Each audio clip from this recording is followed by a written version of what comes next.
Hello, and welcome to the Fiscal Year 16 HUD CoC Competition New Project Application webinar.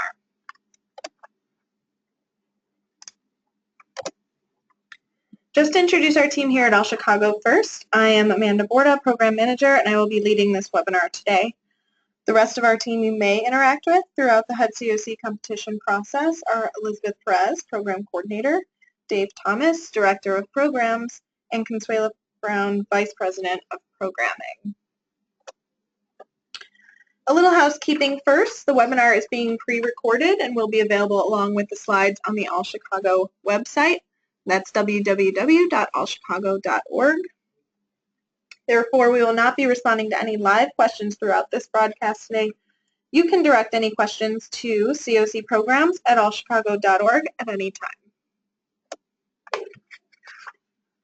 The purpose of our webinar and learning objectives today are to ensure all agencies know and understand details regarding the new project opportunities available in the context of the HUD CoC competition as a whole, how to successfully submit the new project application in surveygizmo.com, and then how selection of the new project applications will work and what the next steps are.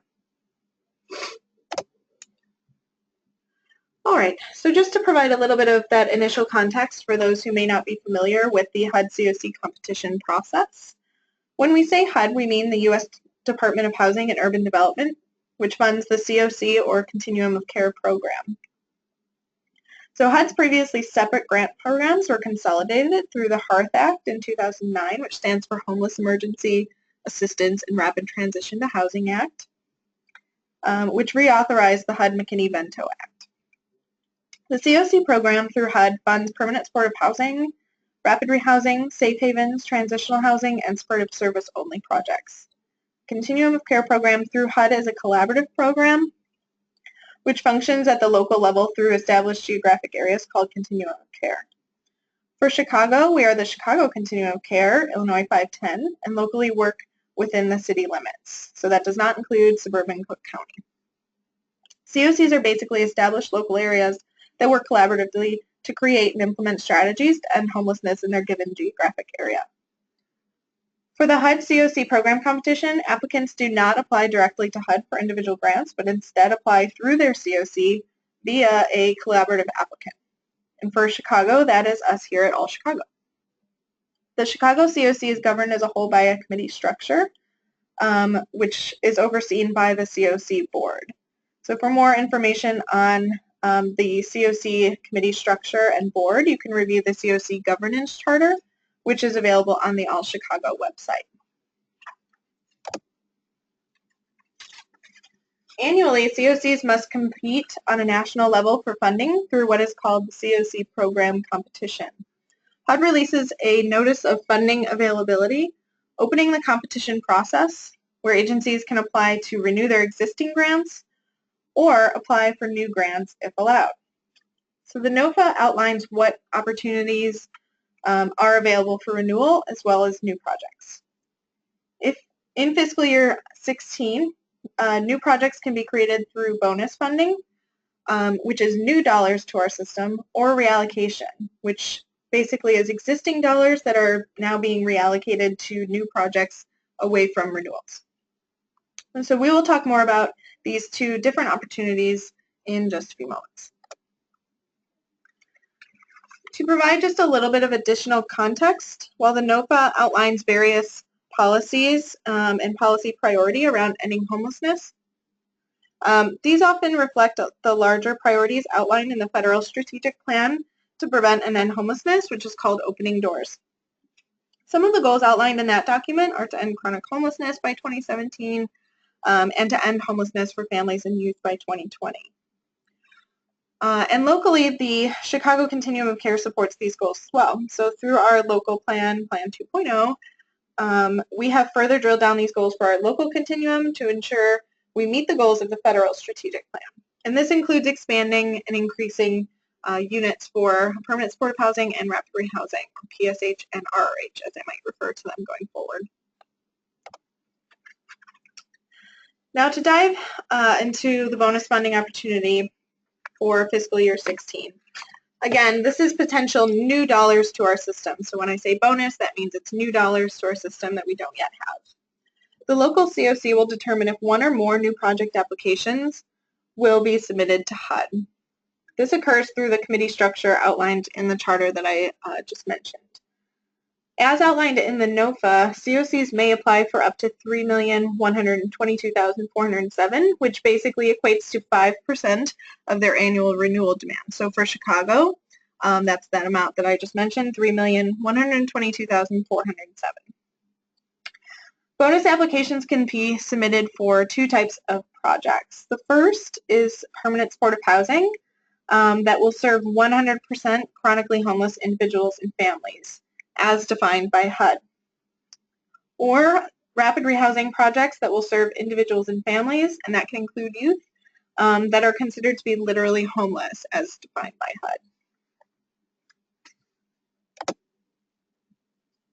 There are also opportunities for new projects to be created through reallocation, which again is existing dollars being moved around from renewals to new projects. So when I say other new projects or reallocation, those are existing dollars that are simply being moved around to new projects. The amount of funding available is determined through, again, a CoC committee structure via the HEARTH Funding Opportunities Task Group. So currently the amount to be reallocated has not yet been confirmed for fiscal year 16. So at the moment, projects may apply for up to that same amount for bonus, but they may be asked to scale up or scale down depending on the available funds. So you may apply for up to $3 million for either bonus or other new projects, but depending on what is reallocated, you may need to scale up or scale down. For projects created through reallocation, applicants can apply for, again, PSH for 100% chronically homeless individuals and families, and the same rapid rehousing serving homeless individuals and families, which can include youth. But in addition, they may also apply for supportive services only project for coordinated assessment, which is a separate application. So for permanent supportive housing or rapid rehousing applications, either through bonus or other new funding, you can use that one application, and then there's a separate one for supportive service only for coordinated assessment, which can only be funded through reallocation and cannot be funded through bonus money or new money. We'll talk more about those separate applications in just a second. So how do you apply for these opportunities? All interested applicants will apply online only through surveygizmo.com. So both applications are available online only and are not accepted via any other method. All applications must be received by no later than Wednesday, July 20th at 5 p.m. Absolutely no late or incomplete submissions are accepted. Late and incomplete submissions will not be reviewed by the new project selection committee.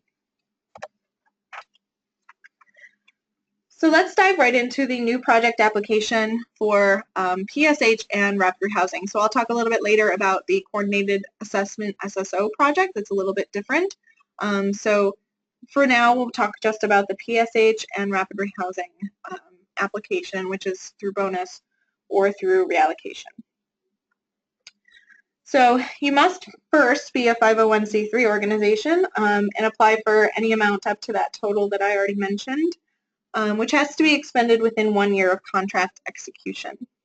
No less than 80% of total funding must be for leasing, rental assistance, and operating, and no more than 20% can be for supportive services costs, which is basically only pays for case management.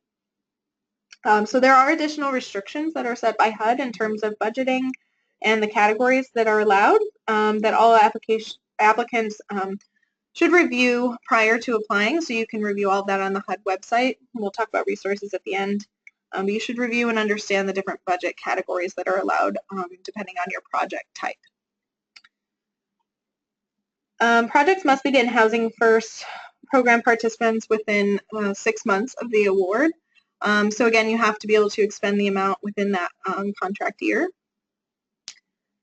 Participation in the central referral system or established coordinated entry process is required.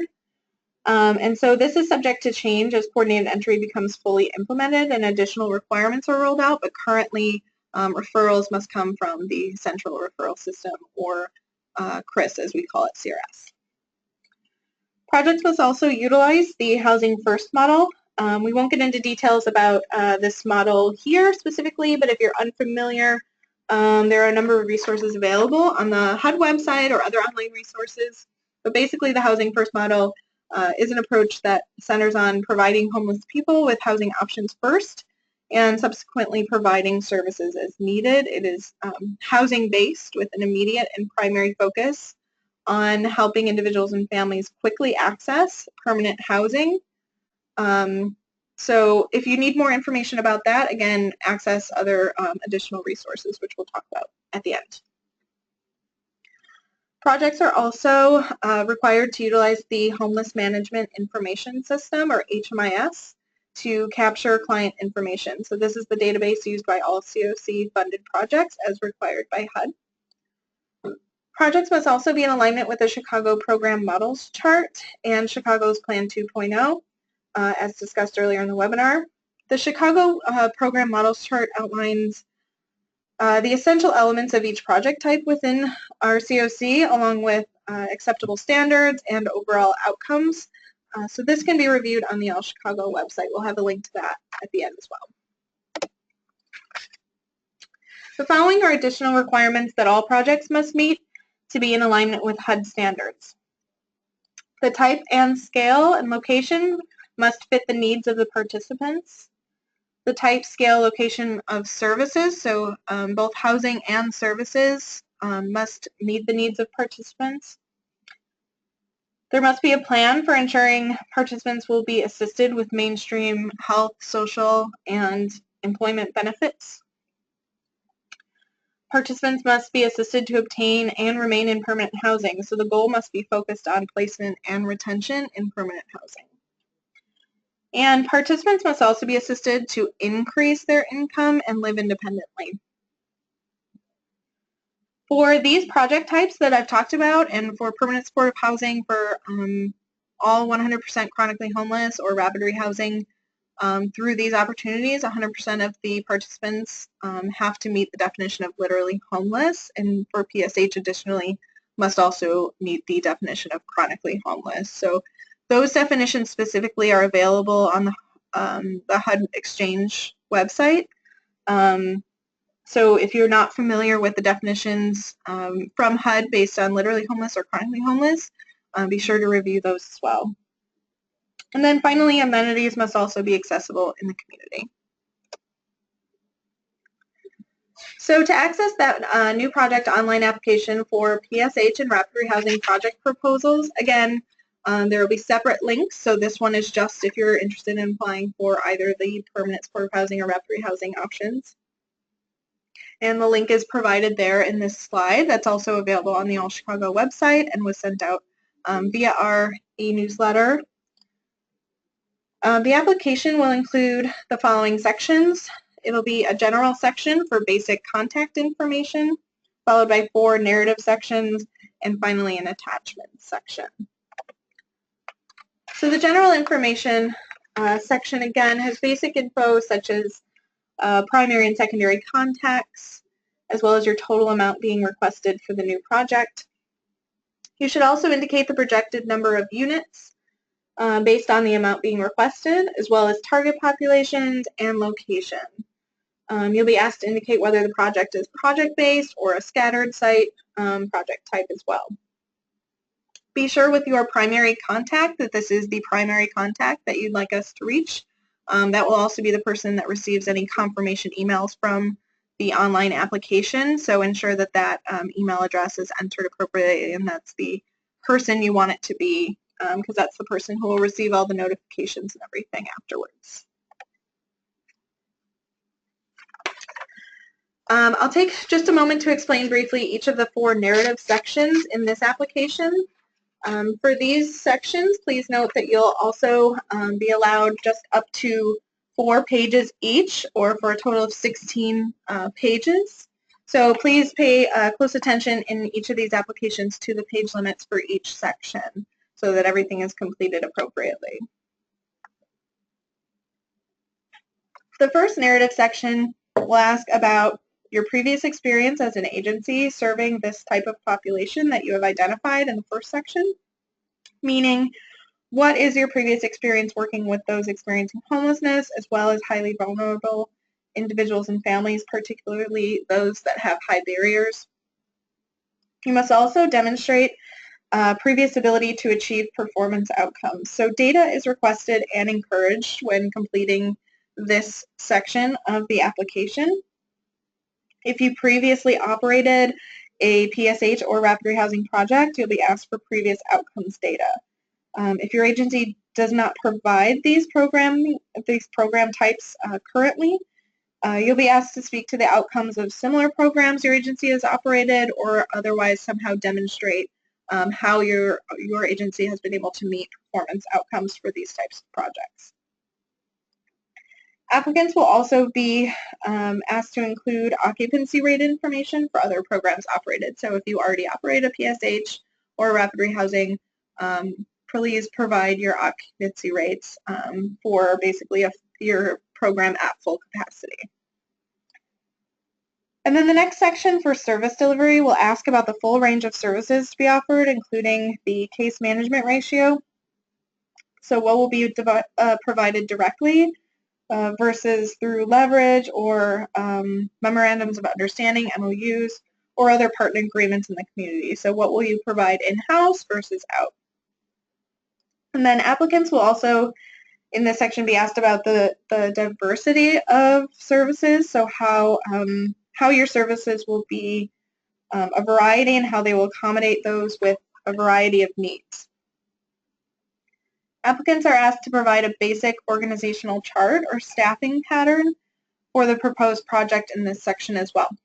So you'll be asked to describe the process and plan for ramping up staffing for this new project.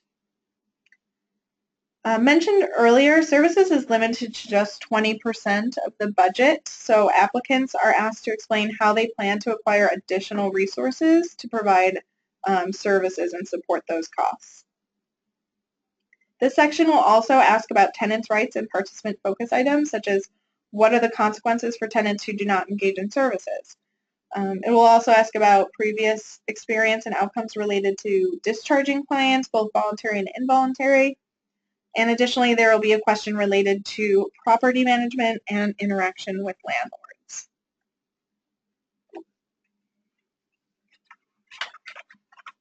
The third section is related to fiscal capacity of the agency. So this will ask about spending down of previous grants or other grants that you currently have, fiscal audit findings, capacity building, and total project budget, including your match requirements. So for HUD grants, all applicants are required to provide at least a 25% match, and that's minus any leasing budget category, which is a HUD requirement. So that match amount will be included in the total project budget.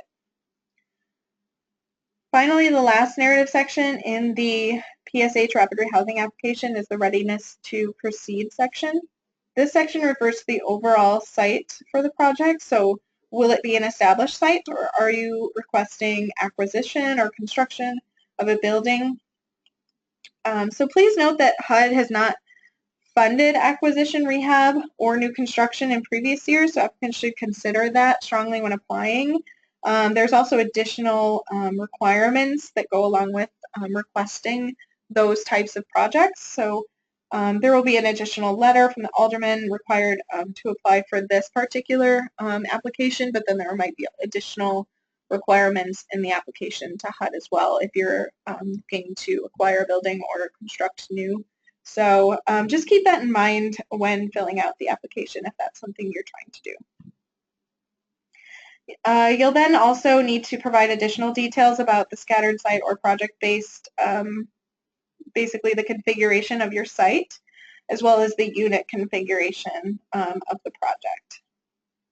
You'll also be able to, in this section, speak to working with landlords and how the project will plan on maintaining housing quality standards through inspections or other means. And then the final part of this application is the attachment section. So all applications or all applicants will be required to submit 2 reference letters, and these must be from outside of the agency and cannot be a representative on the new project selection committee. So when asking, ensure that you make sure that person's not on the selection committee. They should also describe the agency's capacity and performance on similar housing projects. And they should be on agency letterhead and signed by an authorized representative of that agency or entity. Applicants must also provide copies of the project eligibility requirements, client rights, referral procedures, and program termination or discharge policies. So for that agency policies attachment, up to 6 attachments will be allowed. Just make sure that you're covering all of the areas that are indicated in the instructions. And it may be in 1 or more attachments. Applicants should also attach their most recent financial audit, and this must have been completed within 9 months of the end of the fiscal year. So if you had just finished a fiscal year and it hasn't yet been 9 months and it hasn't been completed, you can submit your previous one. No more than 3 attachments will be allowed for this particular requirement, but please be sure to provide all parts of the audit, so include any management letter and the financial statement. So if it has several different parts to it, be sure to include all of that from whoever completed your audit, the full audit report. And then some additional forms are required. The agency's 2 most recent quarterly federal tax returns, or Form 941 as they're known. Be sure to include 2 of them, not just 1, so the past 2 quarters. And then also the federal Form 990 is another tax form that's required. So just make sure that these are both federal tax forms and not state forms. That can happen occasionally, so ensure they're federal. And then finally, there will be a budget spreadsheet that will be completed. So the budget spreadsheet is a separate attachment that we provide with the application, so that's available on the All Chicago website and was sent with the other materials that you may have received via email. So the budget spreadsheet is already basically set up the structure of it for you, so don't edit the formatting or put it into a different spreadsheet or use your own spreadsheet. Just complete and attach only the provided document. The budget spreadsheet must be completed for each budget category being requested to specify basically the line items under each category. So again, please ensure you review the Hearth Regulations tab, which is included in this spreadsheet. You can see it down to the bottom and to the right, which will basically summarize what costs are eligible and what categories that you're able to utilize depending on your project type and in what combination. So if you have questions about that, you can always ask, but be sure to review the Hearth regulations first, as they are pretty specific, and there are, again, some restrictions in terms of budget categories and different line items. Applicants must also include their match amount as part of their total budget. So like I mentioned, you'll have to have at least 25% match, and that's part of your full budget. So you can see there at the bottom that you'll have to include that amount, and that will then be used to calculate your full HUD request. And admin must actually be no more than 10% of your request. So that concludes the new project application for either permanent supportive housing or rapid rehousing projects. Just to sum, make sure that you follow those page requirement guidelines for all of those narratives, and then be sure that all of your attachments are full, complete, and accurate, as well as your budget spreadsheet. We'll now move on to the Coordinated Assessment SSO new project application. So that's shifting gears a little bit. It's a little bit different than these. So we'll move on to that now. So it's important to first understand coordinated assessment before applying for the SSO for coordinated assessment. So if you're new to the CoC, this may be something you're interested in but not sure what it means. So make sure that you're familiarizing yourself with a little bit of background and context around this before considering this application. So HUD, through the Hearth Act, calls on all CoCs to have a coordinated process for ending homelessness, but also a coordinated process for assessment, referral, and intake. So that's basically what we mean by coordinated assessment. It's also known as coordinated access, coordinated entry, centralized assessment. It might be referred to as a few different things. You may have heard these terms. But the local process and standards are developed by the Coordinated Access Steering Committee of the Chicago CoC. So there are already sort of established policies and standards in place, and now we're looking for new projects to really start implementing some of these policies that the Continuum has approved and recommended.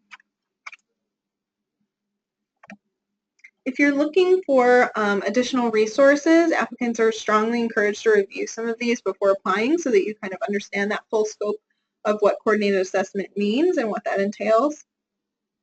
So again, there's some information just within that, that NOFA itself. And then the Hearth Act CoC interim rule, which is that legislation I mentioned earlier, is definitely a good resource that will cover the basics of what HUD is looking for in terms of coordinated access and coordinated entry. And then there's also additional resources like this YouTube video on the elements of coordinated assessment. So feel free to use all these HUD resources and HUD resources on the All Chicago website as well, and ask any questions if you're a little bit less familiar with the idea or concept of coordinated assessment. So like I mentioned, there's a separate Survey Gizmo link to this application because it's a very different project type than the PSH or rapid rehousing. It is a supportive services only project type, and it can only be for coordinated assessment. The application includes some of the same information as the previously discussed one, but because it's different, there are a couple of different sections here. So we'll go through what these are just the same way we did the other. Just to talk about some of these basic application requirements, or you can also refer to them as threshold requirements. Again, you must apply as a 501c3 organization and apply for any amount up to, for this particular grant, it's up to $675,000. But again, this type can only be created through reallocation, and so the amount that will be available has yet to be determined by that committee. So keep in mind when creating a budget for this that you may be asked to scale up or scale down based on available funds, if there are available funds for this type of project. You'll also be required to provide these supportive services that are voluntary, flexible, and consumer-driven. So that's just a requirement of all SSOs through HUD. You must, again, be ready to proceed in calendar year 2017 and expend your grant within that grant year. You also have to be prepared to use and participate in Chicago's Homeless Management Information System, or HMIS. We mentioned that previously. That's a requirement of all HUD CoC funded projects. And you must be located within Chicago city limits. So again, CoCs and continuum of care are established geographic areas, so we work within those geographic areas. So for us, it is within the Chicago city limits. And then you must be able to meet all of the other HUD criteria as outlined in the fiscal year 16 NOFA. So if you're not familiar or you're new to the HUD competition process, be sure to read that full NOFA and understand basic requirements of the grants through that program. So for this application, there's actually just 3 narrative sections, and they have different page limits per section. So the first one is qualifications, background, approach, and experience, and that's up to 3 pages that are allowed. Applicants will speak to how a coordinated assessment SSO aligns with the agency's mission and why you feel the agency has the capacity to provide this type of SSO or supportive services only project. And the section will also ask about experience in serving those who are experiencing homelessness, as well as what tools you've used to collect data, evaluate impact, and drive programmatic decisions at your agency. So that could be through a housing or services project or another type of project. If you have not operated this type of project before, as many have not, you can just talk about how you have done this through other programming at your agency. The next narrative, which can be up to 6 pages in length, will discuss basically the full scope of the SSO project and what it intends to do. Applicants should also discuss how they will work in conjunction with the local continuum of care, including any other already established coordinated entry projects. So as I mentioned, there are already established standards and some established procedures for coordinated entry within the Chicago Continuum of Care. So if you're not familiar with those, you might want to familiarize yourself and get connected, because this type of project will involve coordination with the full continuum of care, and there are other coordinated assessment SSOs already in place or starting up, and so becoming familiarized with what those are and how you might be able to coordinate with existing infrastructure would be a good thing to talk about in this particular narrative section. And then you'll also need to discuss full city coverage and how that will be accomplished, because again, it has to encompass the full geographic area, as well as how a comprehensive standardized assessment will be used and what the referral process will look like. And if you're planning on leveraging some of these areas of the project through other entities, you'll have to describe the partnership that already exists, if you already have one, and what your relationship is, and how that will work to leverage those aspects of the project.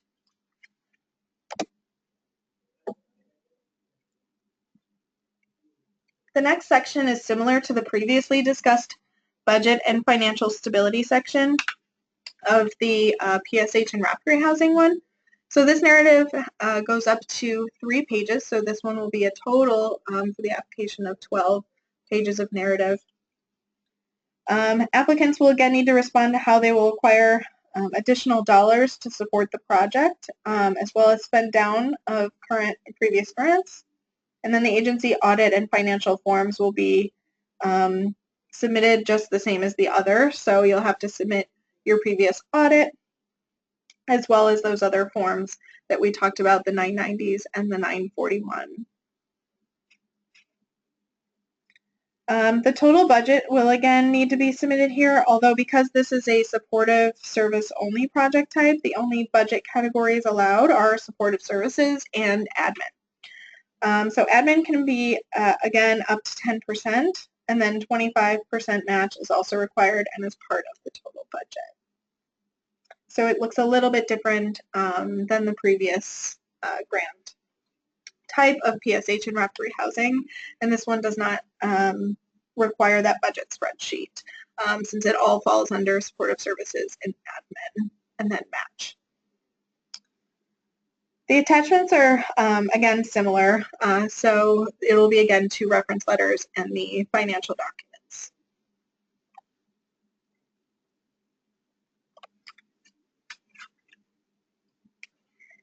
The applications themselves in Survey Gizmo simply involve uploading the narratives as attachments. So these should be in PDF or Word documents, and the file size limits are noted in the questions. Most of them are pretty generous, so you shouldn't have an issue if it's just a basic narrative in a Word or a PDF, and none of them should be more than a few pages. So you should have plenty of room to upload, but they are indicated within the question, as you can see in the example there. To upload a document, you must first click Browse. So you'll see it says 1, 2. There's a little bit 2 steps going on here. So you'll have to click Browse and then find the file on your computer and select it. And then once you do that, you'll also need to then click here to upload file. So there's a second button you need to click. It won't upload if you just browse and select the file. That it won't be completed. So you'll know your file has been uploaded once you see it there in the gray bar, just like the example where it will say the file name, and you'll have a little red X if you need to delete it, but that's how you'll know that your upload has been completed. So otherwise you might see an error message that may appear in Survey Gizmo, and that'll indicate why the file has not been uploaded. So it could say file size is too large, or a file type is not allowed, something like that, and then you'll know the reason for why it did not work. You will be able to save and continue later by entering your email address at the top of the page. So there will be just a little section right at the top, just on every page automatically, where it'll just say enter your email address. You'll have to just do that twice. Just make sure that before you navigate away from the survey, that you have received that email from Survey Gizmo. It'll include a link to your partial survey that you've started working on, but just make sure you have that before you leave, because once you leave the survey, we can't retrieve it for you. So be sure to check your junk and spam folder as well, because sometimes through Survey Gizmo it could go directly there if your settings will block it. So make sure to check that too if you're not getting it still and it's not coming in through any of those folders. We recommend just trying a different email address, like a Gmail. Sometimes a non-work email address will work better. Sometimes the work servers may block things from Survey Gizmo, so just try a different email address, see if that works. We highly recommend, however, that applicants should have all information available, meaning all narratives complete and documents ready for upload before going into the online survey. So if you can prevent doing the save and continue thing, it's there if you need it, but we really prefer you have everything ready to go before you're sort of working in there. A lot of the questions will be required, so you won't be able to move forward without having everything. So it's just easier to have it all prepared and to go in there once you're ready to submit. And then we also recommend using the PDF version, so we have those available. You don't need to go directly in the link and print it out or anything like that. We have PDF versions of the applications available online. So use those before going in to work in the online survey. We can't stress enough that before you submit, you'll get this, this little warning sign that you should review your PDF before submitting. So it'll give you an option to download that PDF of your submission, and you'll make sure everything is complete. So that'll include a link to anything you've uploaded. Make sure that you are opening and checking those attachments. So just because it says something's attached, you do want to click on it, make sure it's the correct thing, make sure it's a complete narrative, not a draft or anything like that, or you accidentally clicked on the wrong document to upload. So make sure you're actually clicking on those and looking at them thoroughly. Because again, incomplete submissions or late submissions are not going to be accepted, so make sure that you're really doing a thorough check before you're submitting it. And then once you submit it, you'll receive a confirmation email, so that's how you know that it's in, that we've received it. That confirmation email, again, is going to go to that primary contact that you listed in the application. So make sure that's the person that you want to receive it.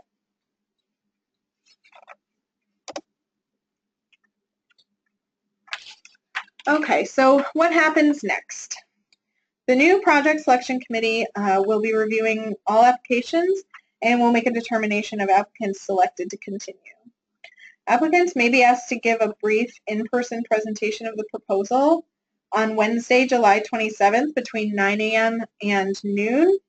So please ensure at least one staff is available during this time. There will not be additional options for times. That is the only time that they've set aside to do those in-person presentations.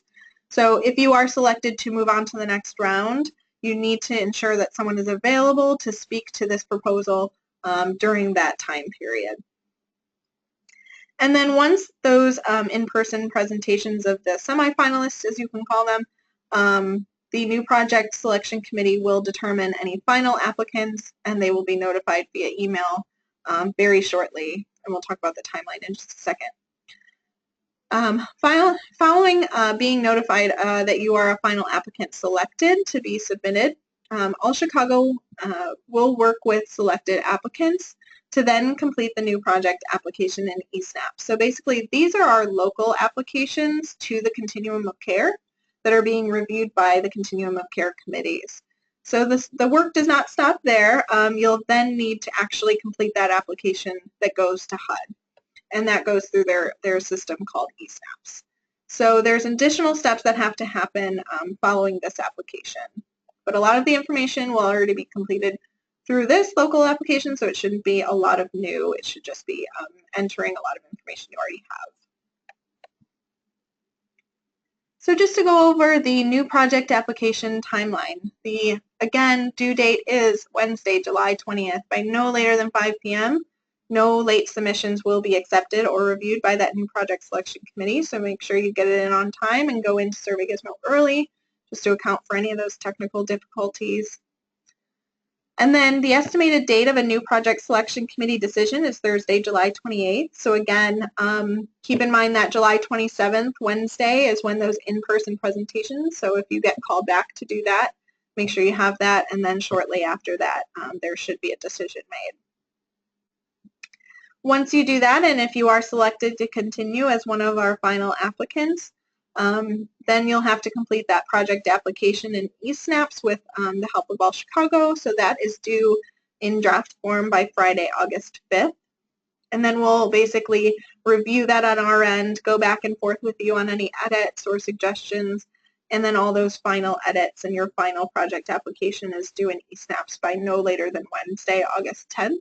And that's based on a HUD deadline that we have to meet. So the deadlines are pretty firm, although they're subject to change by a day or two if needed in terms of the selection process, but just keep these in mind. So as promised, we have some resources here. I'm sure I didn't cover everything, and this is a pre-recorded website, so you might have questions following that you need to follow up on. Feel free to utilize that All Chicago website that has the applications themselves, the PDFs, the budget spreadsheet, and other additional continuum of care information. If you have questions, please use that CoC programs at allchicago.org email first. That's just a general email, and that's really the fastest way to make sure that we get your question to the right person. But if not, you can also reach out to me specifically, again, Amanda, and I'm at aborda@allchicago.org, or you can call me and I'm at extension 22 at our number. Just to review, again, a few of these main resources that you really need to review if you're considering applying. If you have not yet read the fiscal year 2016 Notice of Funding Availability, or NOFA, that would be your first place to go. We'd also recommend reviewing the Hearth Act and other HUD resources. If you're new to this and are unfamiliar with some of those, definitely take a look before considering applying. We have a couple of resources in terms of eSnaps and what that new project will look like once you have to submit it to HUD. Those are not yet posted, but will be most likely by the 18th, so you can always look at those at the tail end before you submit the week of the 18th most likely, but they have not yet been posted by HUD. But in the event that you want to look at those, they will be at those links when they are available. Then again, I mentioned the program models chart earlier in the training, so you can also review that. That's available on our website, and it's linked right there. So to become familiar with some of these program models I've mentioned, such as PSH, Rapid Rehousing, or SSO, that will cover the essential elements and what those project types look like.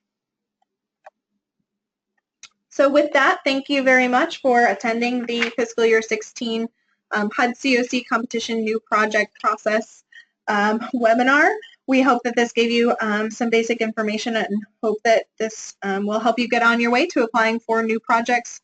We strongly encourage all applicants who meet those threshold requirements and the basic outline of requirements for the applications to consider applying, including those that may not have applied previously for HUD CoC grants. Again, if you have questions, feel free to reach out. We're here at All Chicago to help.